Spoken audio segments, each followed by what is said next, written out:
San José de Cupertino. José Deza nació el 17 de junio de 1603 en Cupertino, pequeña población situada entre Brindisi y Otranto. Sus padres eran pobres y el infortunio se había ensañado contra ellos. José vino al mundo en un miserable cobertizo en la parte posterior de la casa, porque en aquellos momentos se procedía al embargo del inmueble, ya que su padre, un carpintero, no había podido pagar sus deudas. En aquellas circunstancias la niñez de José tuvo que ser muy desdichada. Su madre, al quedar viuda, vio a su hijo como una molestia y una carga más para su miseria, y lo trataba con extremada dureza, por lo que el niño creció débil, con marcada tendencia a la distracción y la inercia. Llegaba a olvidarse incluso de comer, y si alguien se preocupaba por recordárselo respondía simplemente: «Me olvidé». Acostumbraba a vagar por la ciudad a paso lento y desganado, y mirar a todas partes con la boca abierta, de manera que se ganó el sobrenombre de boca aperta. Nadie le quería bien a causa de su aire de simpleza y su mal genio. Sin embargo, en lo tocante a sus deberes religiosos los cumplía con una extraordinaria fidelidad y gran fervor. Al llegar a la edad en que debía ganarse el pan, José entró como aprendiz de zapatero y se esforzó por aprender el oficio, sin lograrlo. Al cumplir los 17 años se presentó en el convento de los franciscanos para solicitar su ingreso, pero fue rechazado. Entonces hizo su solicitud ante los capuchinos, que lo tomaron como hermano lego, pero al cabo de 8 meses fue despedido por incapacidad para desempeñar los deberes que imponía la orden. Su torpeza y su despreocupación le incapacitaban para cualquier trabajo, como lo había probado en el convento, donde dejaba caer de continuo los platos y las tazas en el suelo del refectorio. Se olvidaba de hacer lo que se le había ordenado, y no se podía confiar en él ni siquiera para encender el fuego del horno. Al verse desamparado, José buscó refugio en la casa de un tío suyo muy rico, que se negó rotundamente a ayudar a un bueno para nada, por muy pariente cercano que fuese, y el joven José se vio obligado a regresar a la miseria y el desprecio de su casa. Por supuesto que su madre no tuvo el menor placer en verlo regresar, y para deshacerse de él lo más pronto posible, rogó y suplicó a su hermano, un fraile franciscano, que admitieran a José en el convento, con tanta insistencia que al fin logró sus propósitos, y el joven ingresó como criado al monasterio franciscano de Grotela. Se le dio un hábito de terciario y se le puso a trabajar en los establos. Al parecer fue entonces cuando se produjo un cambio radical en José. Desempeñó con notable destreza los deberes que se le encomendaban, y con su humildad, su dulzura, su amor por la mortificación y la penitencia, se granjeó tanto afecto y respeto por parte de sus hermanos, que en 1625 la comunidad en pleno resolvió que debía ser admitido entre los religiosos del coro y quedar así calificado como aspirante a recibir las órdenes sagradas. De esta manera inició José su noviciado, y no tardaron sus virtudes en convertirlo en un objeto de admiración, pero al mismo tiempo se advirtió que no hacía grandes progresos en los estudios. Por mucho que se esforzara, su capacidad intelectual no le daba para más que leer mal y escribir peor. Carecía de la facultad de expresarse, y del único texto sobre el que pudo decir algo fue: «Bendito el vientre que te concibió». Cuando se le examinaba para el diaconato, el obispo abrió el libro de los Evangelios a la aventura, y quién sabe por qué casualidad sus ojos cayeron precisamente sobre aquella frase, de manera que el prelado examinador pidió al hermano José que disertara sobre ella, lo que el joven hizo bien y con presteza.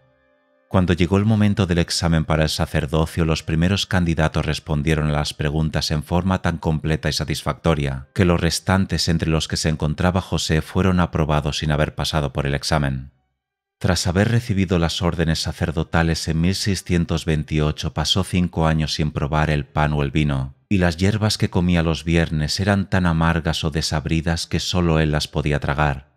Sus rigurosos ayunos cuaresmales le privaban absolutamente de todo alimento durante todos los días, a excepción de los jueves y domingos, y pasaba sus horas entregado a los trabajos manuales domésticos y de rutina, que eran, bien lo sabía él, los únicos que podía desempeñar. Desde el momento de su ordenación, la existencia de San José fue una serie no interrumpida de éxtasis, curaciones milagrosas y sucesos sobrenaturales, en una escala que no tiene paralelo en ninguno otro de los santos. Todo lo que de cualquier manera se refiriese particularmente a Dios o a los misterios de la religión podía arrebatarle los sentidos y tornarle insensible a lo que sucedía a su alrededor. Las distracciones y olvidos de su niñez y su juventud tenían después un fin y un propósito claro y definido. A la vista de un cordero en el jardín de los capuchinos en Fossombrone, quedó arrobado en la contemplación del Inmaculado Cordero de Dios, y se afirma que en aquella ocasión se elevó por los aires con el animalillo en los brazos. En todo momento tuvo un dominio especial sobre las bestias, semejante al que tenía San Francisco. Se dice que las ovejas se reunían en torno suyo y escuchaban atentas sus plegarias. Una golondrina del convento le seguía por todas partes e iba volando a donde él le mandaba. Particularmente durante la misa o el rezo de los oficios tenía raptos que le elevaban del suelo. Durante los 17 años que pasó en Grotela se registraron 70 casos de levitación, y el más extraordinario de todos ellos ocurrió cuando los frailes construían un calvario. Faltaba por colocar la cruz del medio, que tenía una altura de casi 10 metros y era pesadísima, de manera que ni los esfuerzos de 10 hombres podían levantarla hasta su sitio. Se afirma que entonces se asomó el hermano José por la puerta del convento, voló los 78 metros que le separaban del lugar donde se hallaban los otros frailes, tomó la pesada cruz en sus brazos como si fuera de paja y la levantó para dejarla en su lugar, sobre el simulado montículo del Calvario. Fueron varios los testigos que dieron cuenta de este sorprendente suceso, aunque lo mismo que ocurrió con otras muchas de las maravillas obradas por el santo, solo se dieron a conocer y se registraron después de la muerte de José, cuando ya había transcurrido el tiempo necesario para que no se exagerasen los acontecimientos y se fabricasen las leyendas en base a ellos. Pero cualquiera que haya sido la naturaleza y la realidad de aquellos sucesos, no cabe duda de que la vida diaria de San José estuvo rodeada por tantos fenómenos perturbadores y extraños, que por lo menos durante 35 años sus superiores le prohibieron oficiar la misa en público, tomar parte en el coro, comer a la mesa con los hermanos y asistir a las procesiones y otras ceremonias públicas. Algunas veces, cuando se hallaba en rapto y sin sentido, los frailes trataron de volverlo en sí con golpes, quemaduras y pinchazos con agujas, pero nada de eso le producía efecto alguno, y solo despertaba, según se dice, al oír la voz de su superior. Al recuperar los sentidos sonreía a todos dulcemente y les pedía perdón por lo que él llamaba su ataque de mareos. La levitación, nombre que se da a la elevación del cuerpo humano desde el suelo que pisa sin que intervenga ninguna fuerza física, en una forma u otra se registró en unos 200 santos y beatos, y en otros muchos que no lo fueron, y en sus casos semejante fenómeno se ha interpretado como una marca especial del favor de Dios, por el cual pone de manifiesto aún para los sentidos físicos que la plegaria es una elevación de la mente y el corazón hacia Dios. Tanto por la extensión como por el número de esas experiencias, San José de Cupertino nos ofrece los ejemplos clásicos de levitación, porque si bien algunos de los fenómenos que le ocurrieron en su juventud podrían ponerse en tela de juicio, los que se registraron en sus últimos años estuvieron bien atestiguados.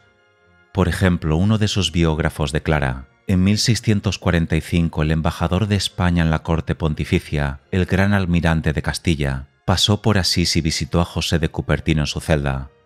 Luego de conversar con él un buen rato, bajó a la iglesia y dijo a su esposa: «Vengo de ver y de hablar con otro San Francisco».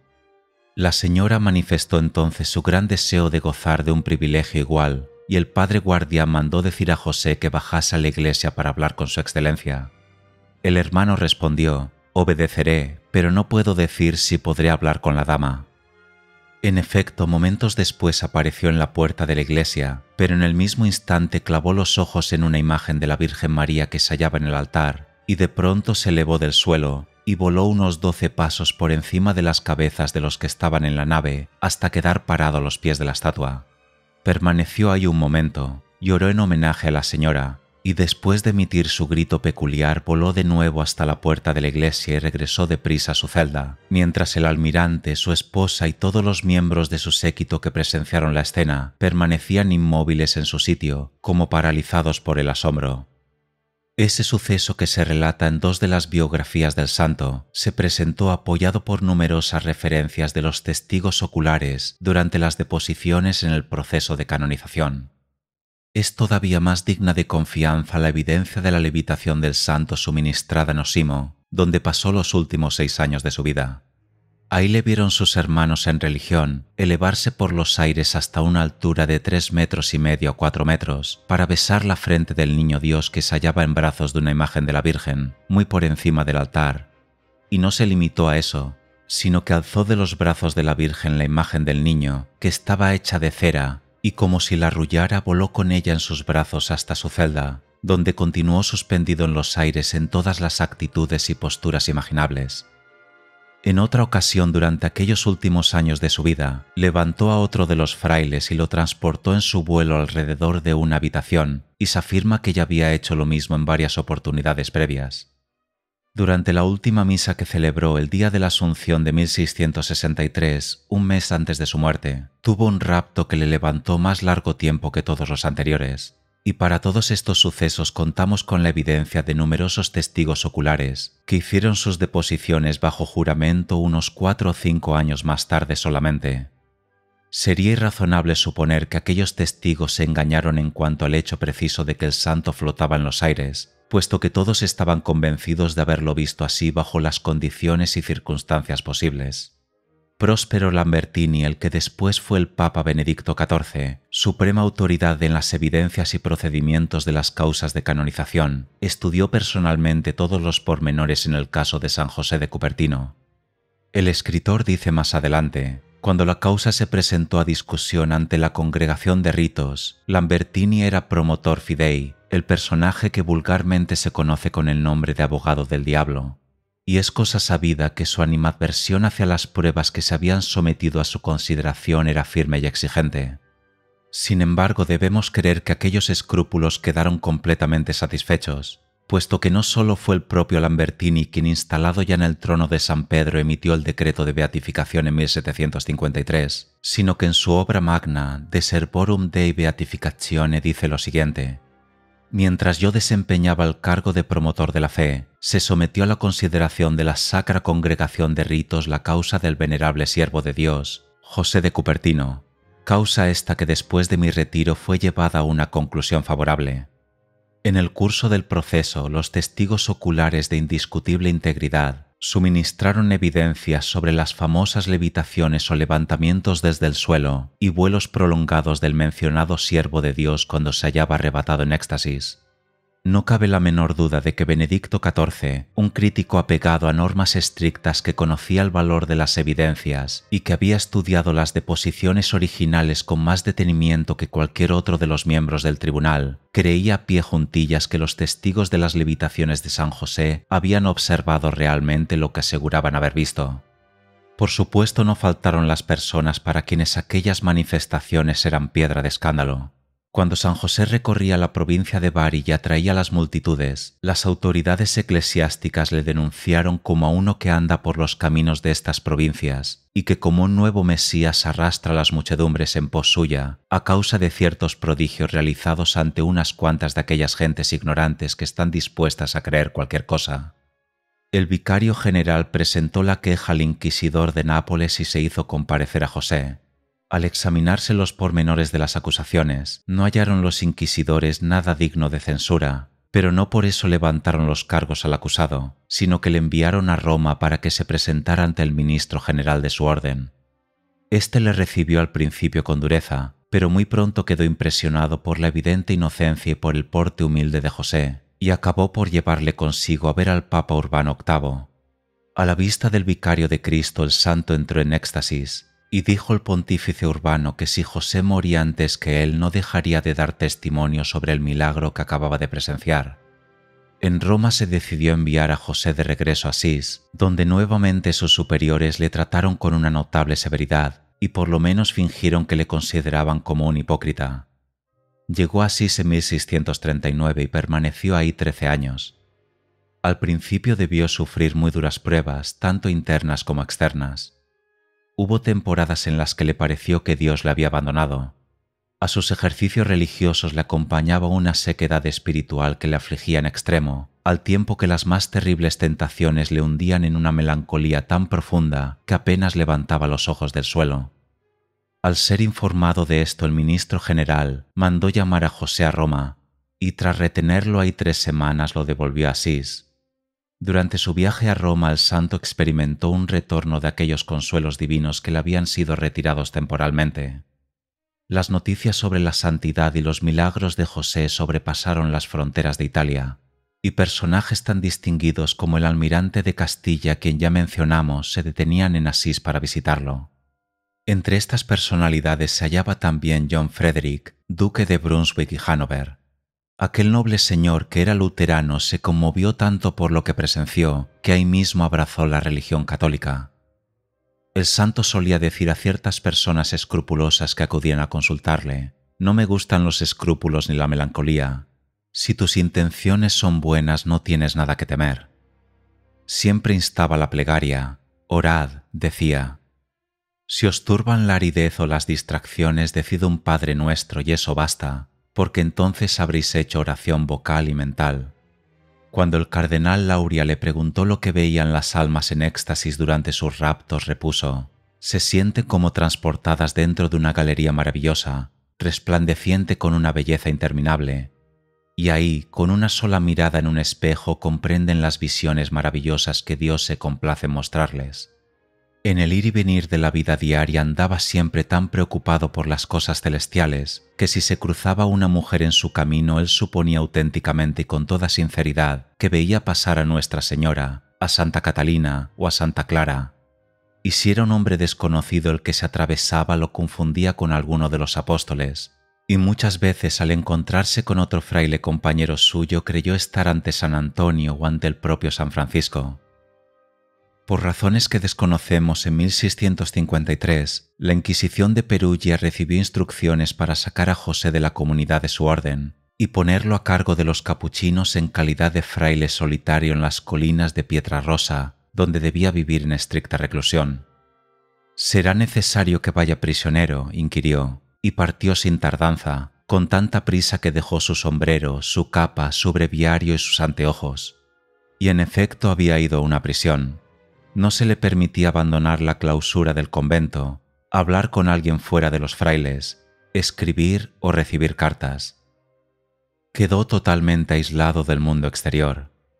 Pero sin duda que aparte de la inquietud y la tristeza que necesariamente experimentaba al verse separado de los otros conventuales y tratado como un criminal, aquella vida debe haber resultado particularmente satisfactoria para San José. Por otra parte, no duró mucho su aislamiento, porque no tardaron las gentes en descubrir el escondite y los peregrinos poblaron el lugar antes desierto. Entonces se le llevó a escondidas a otra reclusión igual en la casa de los capuchinos en Fossombrone, y así pasó el resto de su vida. En 1665 el capítulo general de los franciscanos conventuales pidió que les fuera devuelto su santo Asís, pero el Papa Alejandro VII respondió que con un San Francisco de Asís había bastante. En 1657 se le permitió residir en la casa de los conventuales en Osimo. Sin embargo, ahí fue más estricta su reclusión y solo a muy contados religiosos se les autorizaba visitarle en su celda. En medio de todo aquel rigor y hasta el fin de sus días, tuvo el consuelo cotidiano de las manifestaciones sobrenaturales, y se puede decir que si bien los hombres la abandonaron, Dios se estrechaba cada vez más íntimamente con él. El 10 de agosto de 1663 se sintió enfermo y supo que su fin estaba próximo. Murió 5 semanas después, a la edad de 60 años. Fue canonizado en 1767.